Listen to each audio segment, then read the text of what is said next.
Professor Marilyn Berrett is currently serving as chair of the Department of Dance at Brigham Young University. She's the founder and artistic director of Connect, a dance education outreach company at BYU that has presented lively and educational dance assemblies and workshops to over 12,000 children every year since 2002. She has served as artistic director of BYU's Dancers Company and coordinator of the Dance Major program. Marilyn is a certified elementary educator, independent dance artist, and has been a master teacher in the Artist in Education program with the Utah Arts Council for over 35 years. She is currently a member of the BYU ARTS, I think that spells arts, Partnership Coordinating Council, and an officer on the Dance and the Child International Board of Directors.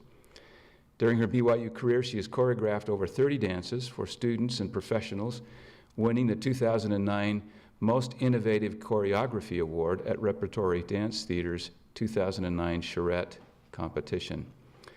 She's been a master teacher and presenter of professional development workshops for arts and leadership, arts leadership organizations and universities in California, Utah, Virginia, China, and South Africa. She just returned from China, and I hope you're over jet lag, Marilyn. It's grateful you do this. She has guest taught for professional dance companies in the U.S. and Puerto Rico.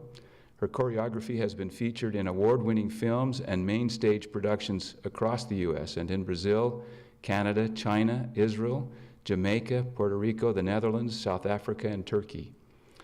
She loves mentoring future dance educators, mountain biking, attending cowboy poetry gatherings, and mostly spending time with her family.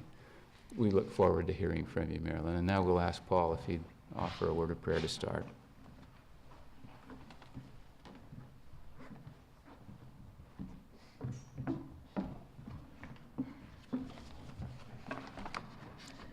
Thank you so much for that prayer, Paul, and that introduction.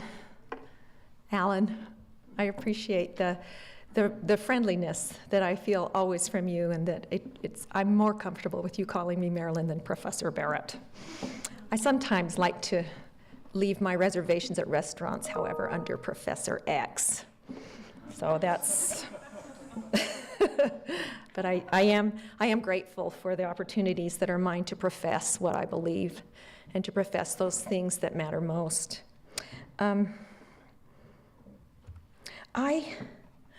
I love stories. I just know that they have the unique power to engage us and motivate us and transform us. And as this opportunity came my way, I was both honored and a little fearful. I have had so many mentors and heroes whose stories have transformed my life. But little questions kept crossing my mind and unsettling me. Will my story, my journey be interesting to anyone? Am I really a scholar of faith? As I thought about what I might add to the conversation and questions this topic, scholar of faith, prompts, I can tell you up front that I don't do the kind of scholarships that my predecessors at this podium do. People who I admire greatly, notable scholars who have participated in this forum, such as Larry St. Clair, Dave Wetton, and Jim Falconer, who have each published near 100 books and other articles in their disciplines. Or the amazing Susan Easton Black, who is a voracious speed reader and an expert on many, many subjects. Now, I'm interested in a lot of things, but she becomes expert with this incredible scholarly skill and gift that she has. But as of last March, when Susan delivered her lecture at this podium on my birthday, she had published 134 books about her two favorite subjects during her BYU career. She had multiple careers before she came to BYU, but during her BYU career, 134 books. Two favorite subjects, her two great loves of study, the prophet Joseph Smith and our Savior Jesus Christ. Well, there's no question in my mind that that is an illustration of a scholar of faith. And Susan has something else that I admire greatly and have aspired to all my life, and that's a great and deep, abiding love for her students. And I strive to be that kind of person too. However, because my discipline is dance, my scholarship looks quite different than a lot of these others who have also delivered conversations and answered and asked questions and shared their stories at this podium. I'm confident that each of your journeys and stories is amazing and compelling and inspiring. I would just as soon be sitting here listening to your stories as telling mine again, and I am so grateful for all of you who know me and who've come, and I hope that you don't get bored with hearing the same old stories that you've heard for years from me. But I am excited to share it, and I'm excited for this to end. Not just because my knees will probably stop shaking at that point, but because I think as we conclude, I'll be interested in knowing what connections you've made and maybe hearing a little bit of your stories as we exchange. And I'm sure be inspired by what you have to share. Now, so far I've noted that there are differences between dance scholarship and traditional modes of scholarship, but there are more similarities than differences. And in the university rank and status document, the highest purpose of scholarly and creative work is to serve God and humanity. And I think that that is something that's a common denominator for us. I feel I can buy into this. This is something that I can really hold on to and say, yes, that is why I research. That is why I am curious about new ideas and like to problem solve and like to create new things. It should, among other things, improve the education and the minds, and I would add the bodies and spirits of our students. Yeah, I can really buy into that. And I think that it's such a great blessing to be an educator in higher education, to witness these students' journeys just beginning in so many ways, and to see them making some of the most important choices of their lives while they're here with us, and hopefully having some anchors of faith and some great skills and knowledge to take them into futures where they will surpass what we can do, and to enhance the quality of people's lives. I might sound biased, but I really do believe if we all just would dance together, we would find world peace. And I know that makes us chuckle, but I honestly am serious about that. Scholarship at BYU should, among other things, benefit the students, serve local and worldwide communities, inspire and strengthen teaching.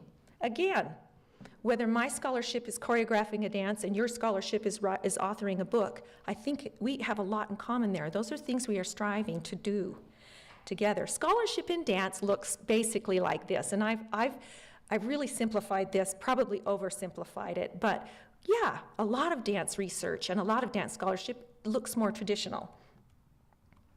Developing, presenting, and authoring intellectual products. Creative scholarship in dance includes performing, and I'm an advocate for performing past your 20s. I think that the older performer has some things to offer that are pretty unique and wonderful, and I'd like to see us maybe lose some of our biases against ageism in the field of dance. And choreographing and directing concerts, dance companies, contributing to films, etc. But this is a bit of a fusion or a hybrid kind of way that I think as dance educators we see our scholarship and creative work. It is a fusion because it's such a happy marriage of those three things that we do at BYU, of teaching, of scholarship, and citizenship. And we see our roles and our creative work focusing on mentoring creative thinking in our students and enabling them with the ability to recognize and address pressing problems in the world. And again, addressing pressing problems in the world, you'll also find in the university rank and status document about the purposes of scholarship. So I think we do have some pretty common ground and maybe some differences. So no, I have not choreographed 100 dances. Well, actually, I probably have choreographed a lot more than 100 dances, because as a dance educator and a teacher of technique, especially in contemporary or modern dance, we choreograph daily. We choreograph new material for class every day. We never go back and do old material. We always are creating for class so that our students see that we remain in the practice of creating. So if that's the case, I have choreographed probably many, many dances, but those kinds of pieces that get publicated on the main stage or presented to a broader audience and subject to peer and blind review, those are pretty phenomenally labor intensive, and I hope that I can find myself up nearing 100 like these people I admire so much in their scholarly fields. I had some questions, and that's again about, am I really a scholar? It's not that I lack confidence, it's just that I think my passion overrides my sense of responsibility to do scholarship. Can doing a thing which seems as necessary as breathing qualify as a scholarly pursuit? I have to dance. And so, you know, Dave, again, I'm looking at you and referring back to some of the things that you said, and I know that you said I didn't realize I was a scholar or decide to be a scholar till quite a bit into my college career. And you know what? And my patriarchal blessing, I think, confirms this. I think I started dancing in the pre-existence. I really came with that sense. As a matter of fact, I'm going to borrow some words from famous movie star Debbie Allen, who also wrote a children's book, and she starts her book by saying this: "Ever since I was born and could see, everywhere I looked, I saw dance. In the clouds as the wind blew them across the sky, in the ripples on a pond, even in the sea of ants marching up and down their hills. Dance was all around me. Dance was me." And I immediately resonated with the opening lines of that children's book and thought, yeah, I understand that. And I would just guess that if some of you in the audience who are my colleagues had just read that, you would feel the same way. I know that many of us feel that it's been something we were born to do. And many discover it later in life. My other question, what does being a scholar of faith mean to you and mean to me, and even to those not of our faith? I remember a colleague, Caroline Prohosky, saying once, every dance I create begins with me spiritually. And it's a spiritual creation first. And that was really thought-provoking. I was a graduate student at the time, and I really remembered that impacting me so much. I really thought, boy, that gives me a lot to think about. Well, the big ideas that intrigued me over the past several weeks and months is being a scholar and being a disciple, does that imply a singular action or a singular pursuit or role? In some ways, I think it does. Scholar seems singular.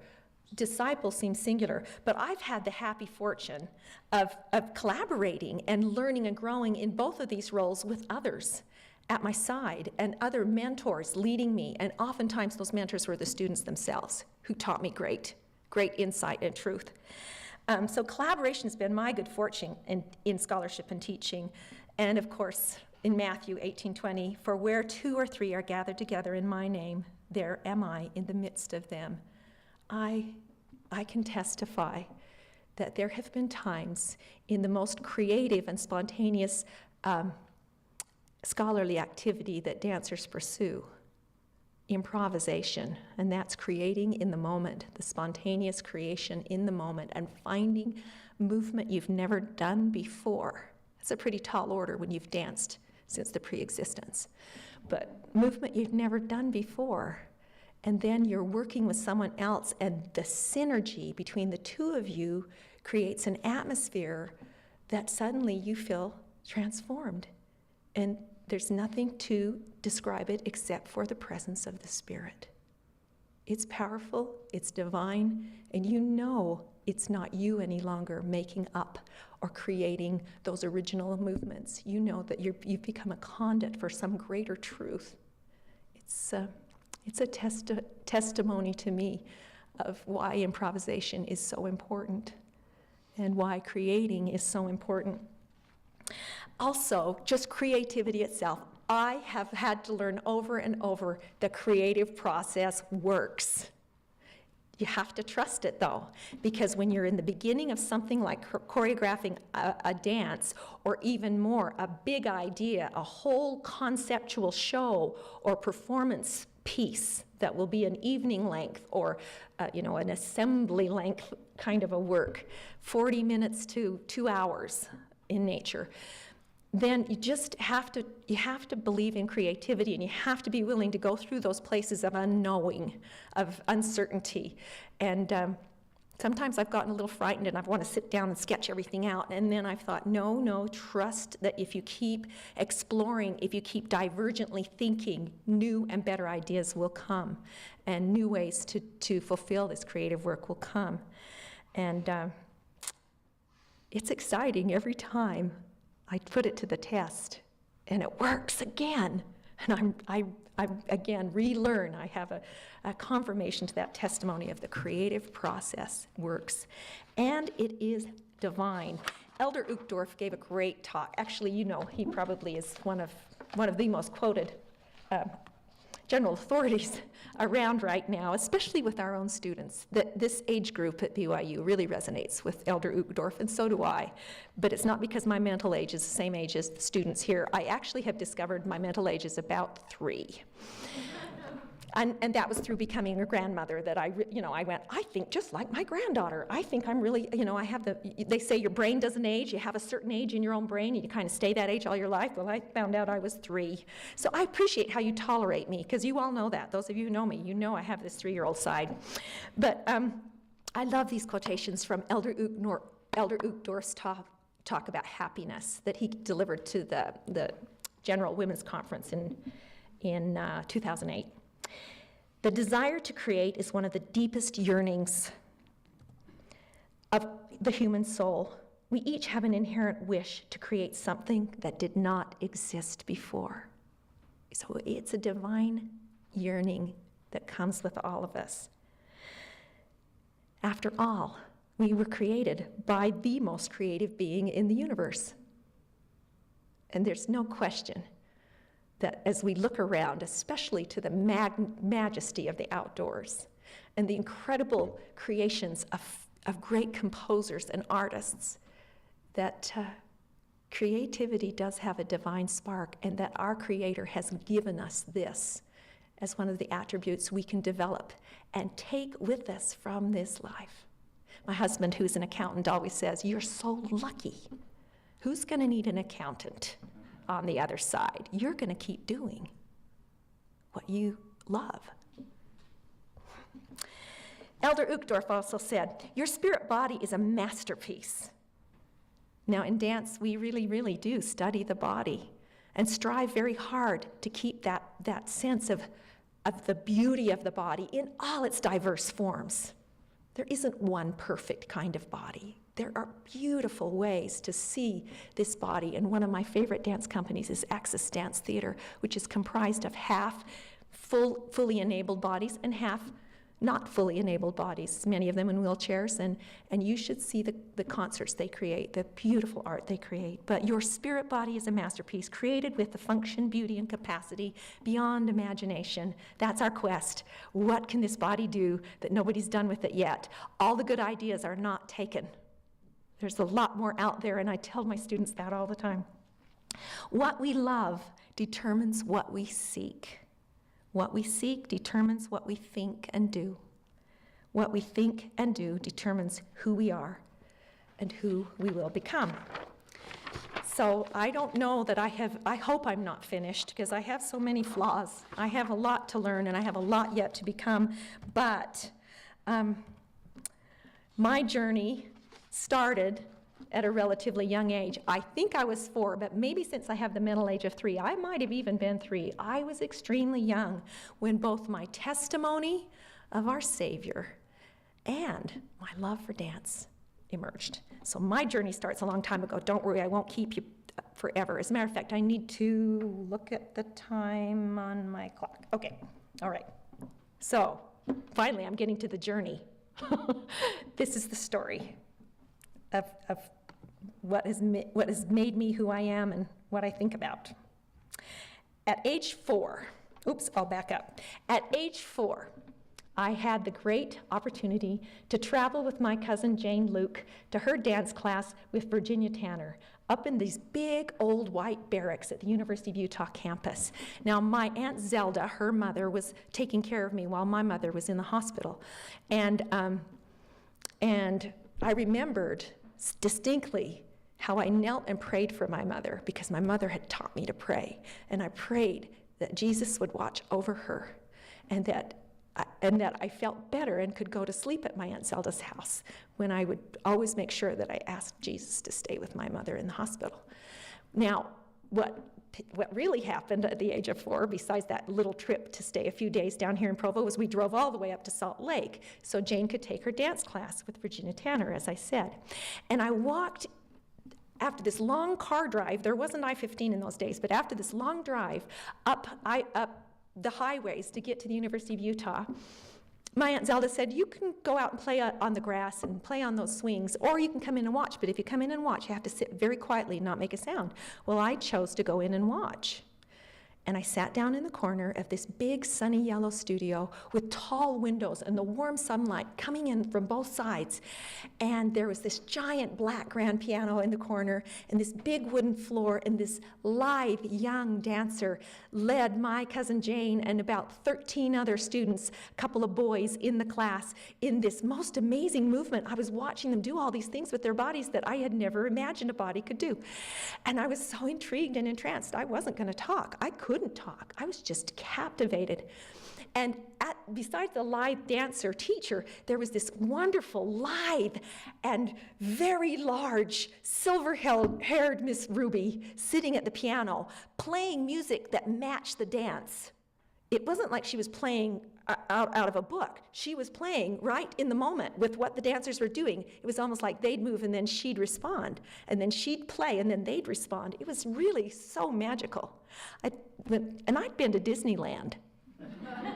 This was better than what I remembered the magic of Disneyland. So I was hooked, but it got better. This day got better.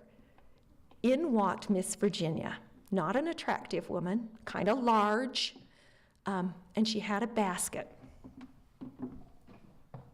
That's why I brought these visual aids. She had a basket of seashells that she and her dancers had picked up on the beaches of Hawaii the summer before. And she held up one. And it was much bigger than this. I hope you can see it. But I picked this one because it has that smooth, rubbed finish surface on the inside, and these rough and bumpy edges and these spikes and these spokey parts. And she had the dancers touch it and feel it and rub it on their cheeks and say ouch. And they were just really enjoying this seashell as she passed it around. And she said something that I never will forget. There is a dance inside this seashell, and each of you are going to go discover it for yourself. Well, my 4-year-old mind went, what? How could there be a dance in a seashell? How would they know what to do for a dance? But it wasn't long before their smooth, spiraling movements and their sharp slices and pokes and spokes were just exactly what the seashell was. And after that day, we went back to Provo. I prayed for my mother that night again, went right to sleep, and then eventually came home, and Mom was doing better. But everyone I spoke to, anyone that would listen, I said, when I grow up, I'm going to grow my hair long, pierce my ears, and dance with Miss Virginia. I wanted to do that magic. But it wasn't until age 11 that my wish was fulfilled. But I never stopped saying that. At school, what do you want to be when you grow up? I'm going to dance with Miss Virginia. I didn't know where I was going to go, or maybe I'll be a dance teacher, but it just never was anything but. And so that was not to be for my family. My mother was single mothering 7 children, and we just did not have the money for tuition for dance class. But when I was 11 years old, still chanting that same mantra, my brother started dating a dancer, and they developed a bold plan. They made an appointment with Virginia Tanner and asked what they could do in exchange for a year's tuition so that I could dance at her studio. My brother, who had some electrician skills, wired her office and built some shelves for her and did a few other things, and that was going to pay for 1 year of magic for me. And it was a glorious year. I was so enchanted and so in love. And I have to say again, if it sounds like I'm only talking about my story of dance, you have to know how dance and the spirit were always intertwined for me, that I felt such a presence of divinity and of higher feeling whenever I was dancing, that I know that my spirit, as Elder Boyd K. Packer says, was being tuned quickly by an artistic experience. He says that the arts have the capacity to teach our spirits faster than we would otherwise be able to learn, and to prepare our spirits for receptivity. And I felt like my spirit was growing equally with my body and my creative juices and mind. So that year passed, and again, in that same yellow studio, that big sunny yellow tall windowed studio with the black grand piano, at the end of that year, we were all sitting around in a circle around that piano. Miss Virginia was standing at the piano, just like the first time I'd seen it when I was 4, and she was saying to us, our class, on the last day of class, "Well, how many of you are coming back after the summer break?" And that was the first moment it really hit me. My year of tuition payment was done. And in my little heart and my quivering chin, I was thinking thoughts like, my life is over. And she went student to student around a semicircle. I happened to be the very last one that she came to. And by the time she got to me, I had literally sheets of water just running down my cheeks and dripping onto my leotards. I opened my mouth and could only croak. Oh, I couldn't speak. She just looked at me and said, "And Marilyn, you'll be back in the fall." I danced on scholarship with Miss Virginia until I graduated from high school. And I owe her such a debt. At age 14, still with Miss Virginia, another galvanizing part of who I would become happened. We traveled on the Artist in Residency program to Glendale Elementary in California, doing residency, a dance residency at that school for 2 weeks. And I think the children joined her for just 1 week, and we performed and helped her and assisted in class. But the real powerhouse was Virginia, and she was teaching children all day long, and she was teaching the teachers. She was a master teacher and doing professional development with them. And so we had the options. This sounds familiar because I got an option when I was 4, and I got an option when I was 14. I could either stay at the motel and go swimming or go with the other dancers to the beach, or I could go to the school with Virginia and assist her. I chose the school. My friends chose the beach, but I didn't choose badly. And I should have been more prepared for the kind of the hero status I began to see I had with those children, because my first experience, those dancers were my heroes. My cousin Jane and all of her friends, the 13-year-olds in that class, they were my heroes. I just wanted to so be like them. So when I was assisting Virginia, these little children would come and stand by me, or if I sat down, they'd want to sit on me. And they just hung on me all the time and wanted my autograph, and I was this, but it wasn't that the children were so adoring. It was truly just that I was so, again, compelled by the magic of the unknown, of the presenting of an idea and a problem to solve, and then the requirement to do it with movement. And I danced in every one of the classes Virginia taught, or I assisted her, and that's when I think the spark of, no, I don't just want to dance with Miss Virginia, I want to teach like Miss Virginia, hit me.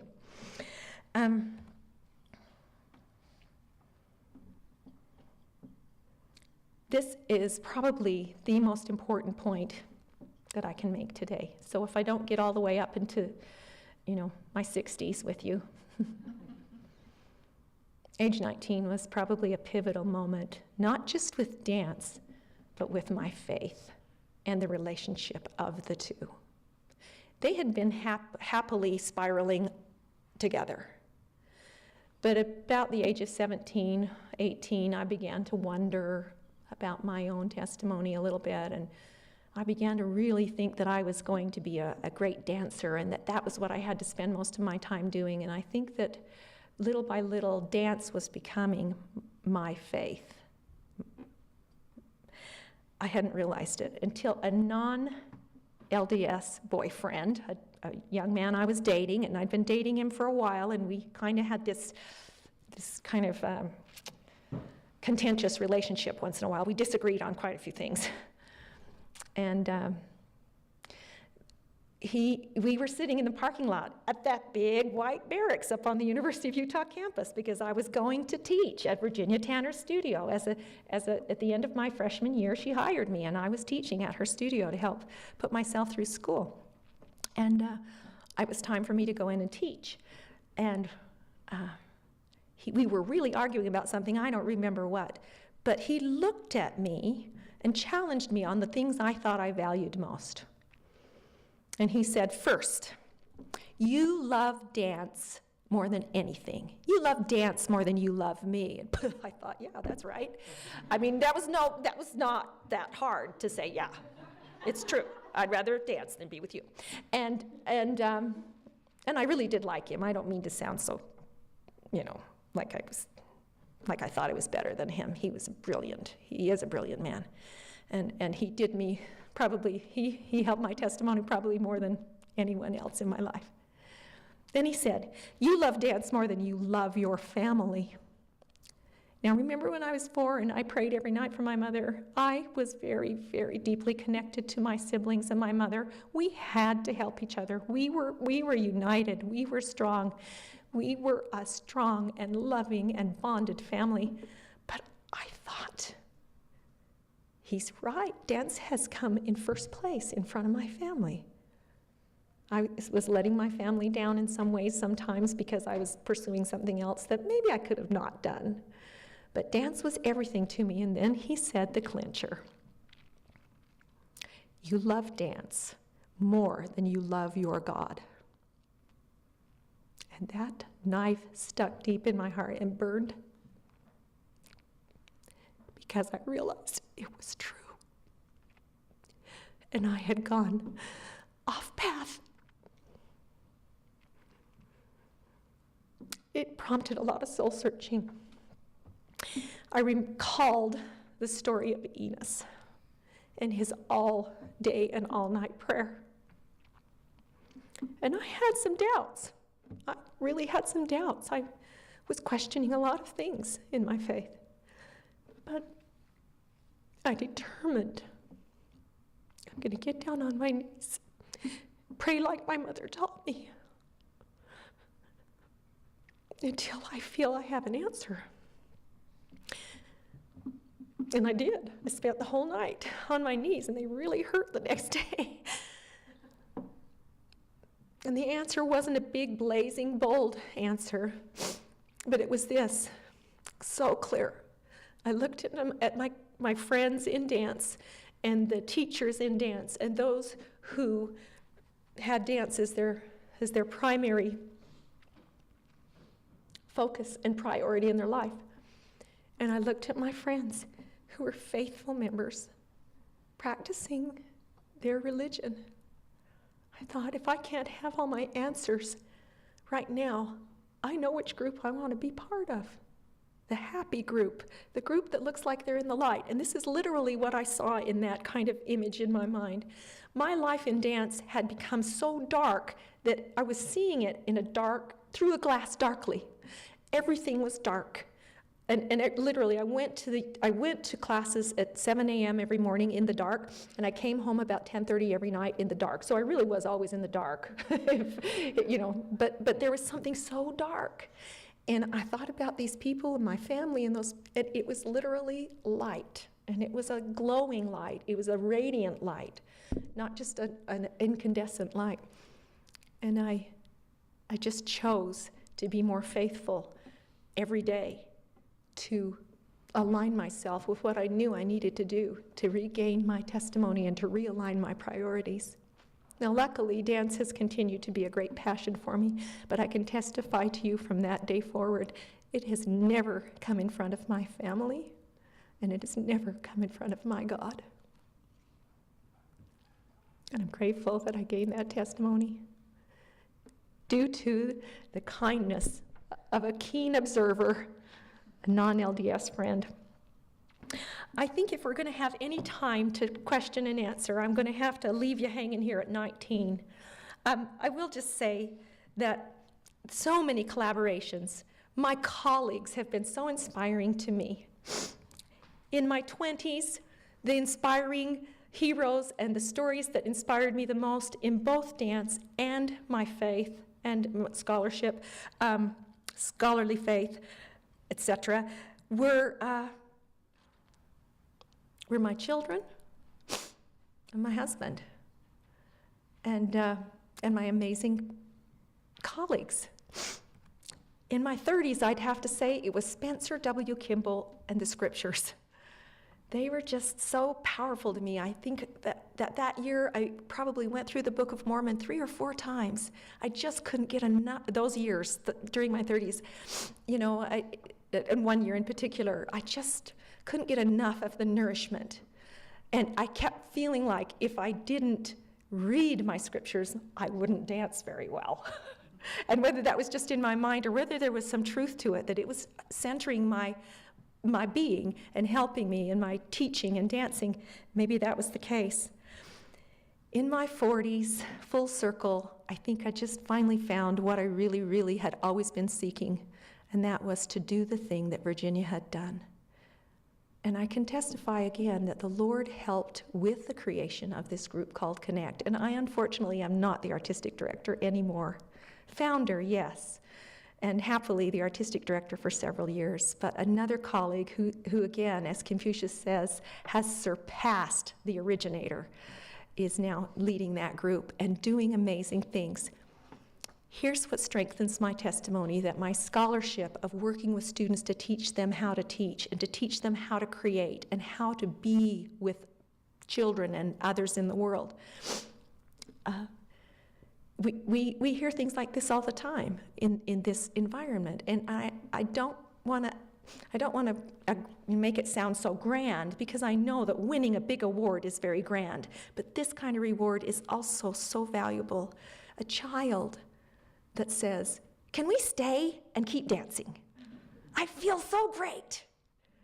And you know that they're not just feeling great because they're moving, but because they're feeling that spiritual thing about when you're creating and you're making choices, you're connecting to something divine. And the teacher says, "No, we need to go to lunch." "Well, can't we skip lunch?" "No, you can't." Can we come dance tomorrow?" "Well, it's Saturday."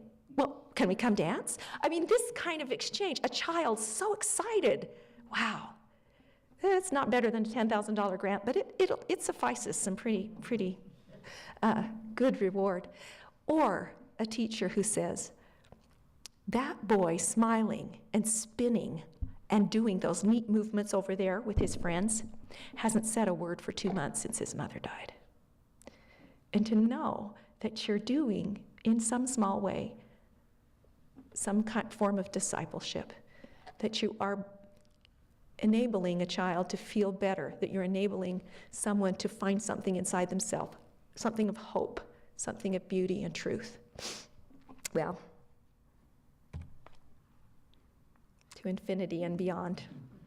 Thank you for listening to my story today. I haven't named all the names I wish I could have named. My great heroes, Dee Winterton, Elizabeth R. Hayes, my current heroes, my colleagues that I work with who I look up to so much, and the students who are so willing to take risks.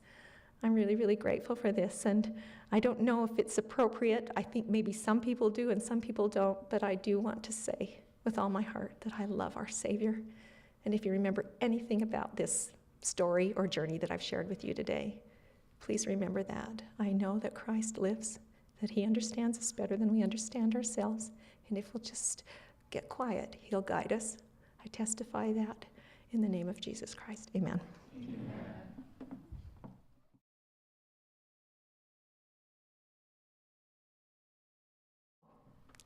Questions, answers, stories?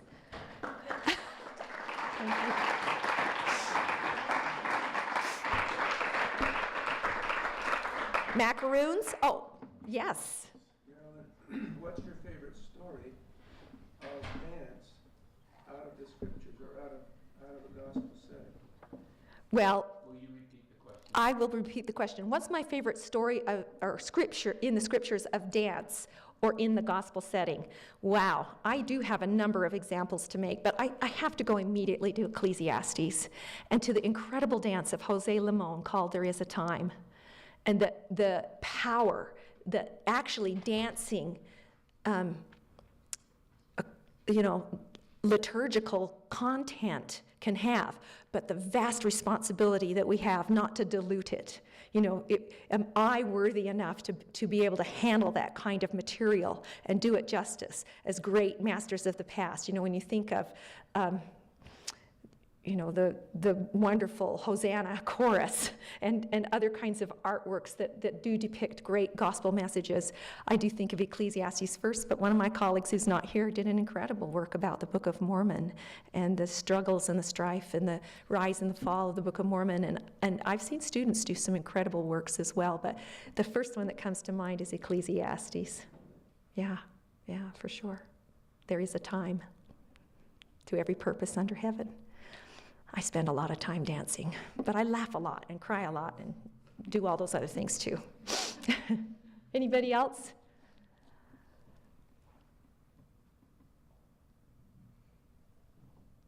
You can turn to each other and tell each other your life stories. What? Yes, Yvette. How was your experience in dance deepened by your recent trip to China, and what did you learn from the students and the experience there with the Chinese people? Wow. Yvette and I shared an amazing... Will you repeat the question? Oh, thank you. Yvette and I traveled to China together, as did a few other people in this room.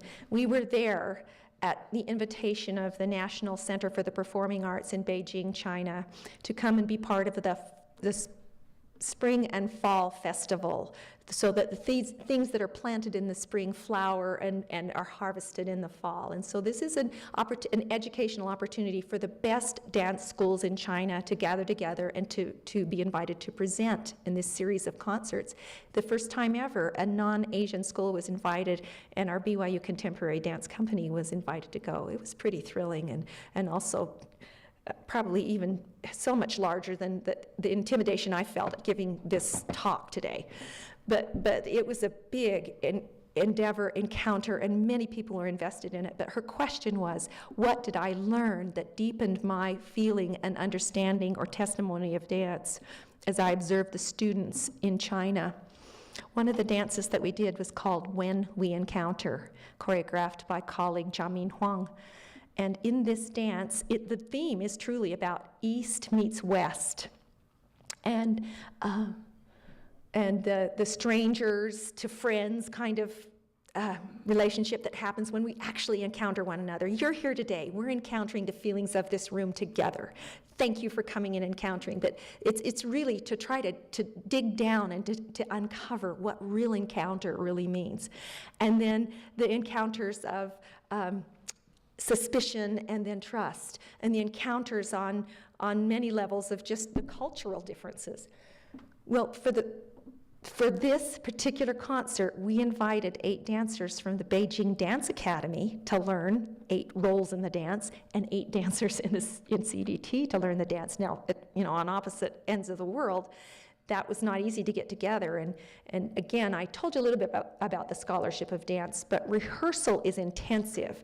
It takes probably 20 to 30 hours of rehearsal to equal 1 minute of dance on the stage. You got to put in a lot of time to get that together and to memorize and get it in the bones and the muscles and the soul. And these dancers had to prepare separately. And when they encountered, they only had 1 day to put it all together. And at first there was a little uneasiness, but pretty soon there was a powerful kind of synergy that started to happen. And literally the ideal or the moral of the story of the dance became a reality. And we watched these students in particular, these 8 from BYU and these 8 from Beijing Dance Academy, learn to speak a common language and learn to trust and enjoy and understand one another.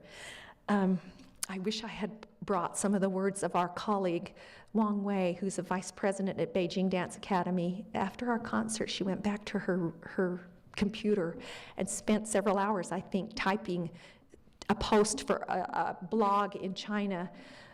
And the kinds of praise that she gave us was so profound and so rewarding and so validating, because that's just what I felt in my heart. I felt like love conquers all.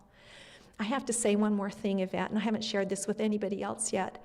Walking through the streets of Beijing, the thing that kept touching me were the older couples holding hands, strolling along together, and the thought again that what really matters most, we have most in common. We want love, we want purpose in our life, we want beauty and truth, and I could go on. You know, we experienced a lot of things there, but I think these students' love for one another and getting together on the last night we were there, and they didn't want to leave each other. They just kept hanging on and hanging out with each other. They really, really made long-lasting friends. I hope that all of these encounters open up the possibilities for more spiritual understanding and exchange, and possibly even, inviting someday the church's presence and recognition in China. But I answered more than you asked. Probably you're all getting ready for a macaroon. One more, Mary. My question is, as you are the chair of the department, dance department, Yeah. how do you see your future? Because you just moved to the fine arts Mm-hmm. last year. So how do you see your future with the collaboration with the other departments? I am so optimistic and hopeful that we'll have more and more. Collaboration is the generation of synergy. It is such a rewarding and hard thing to do. So I don't know. Oh, she asked the question about, in as much as I'm the chair of the Department of Dance and we've joined the College of Fine Arts and Communications. We just became part of that college in 2009, and I became chair at the end of 2010. And so, yeah, we're learning a lot together. It's kind of like that encounter. There's some things that you do that in your culture of dance, and we do it like this here. And we say, oh, is that how you do it in fine arts and communications? We've always done it like this. So we're really navigating and negotiating. But I think the potential collaborations, such as the one that I just had the opportunity to do last March, which was, I'd had a lifelong dream to do a whole unconventional evening of cowboy poetry in motion.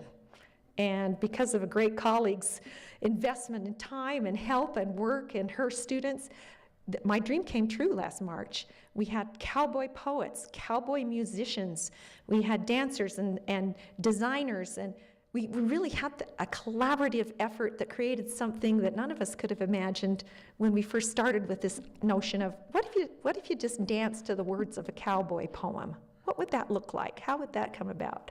So I'm very hopeful and optimistic that we will see the possibilities and engage in them more. Yeah. Okay. Thank you for coming. I think do you have closing words? Just thank you very much, and we have macaroons out. Thank you for the opportunity.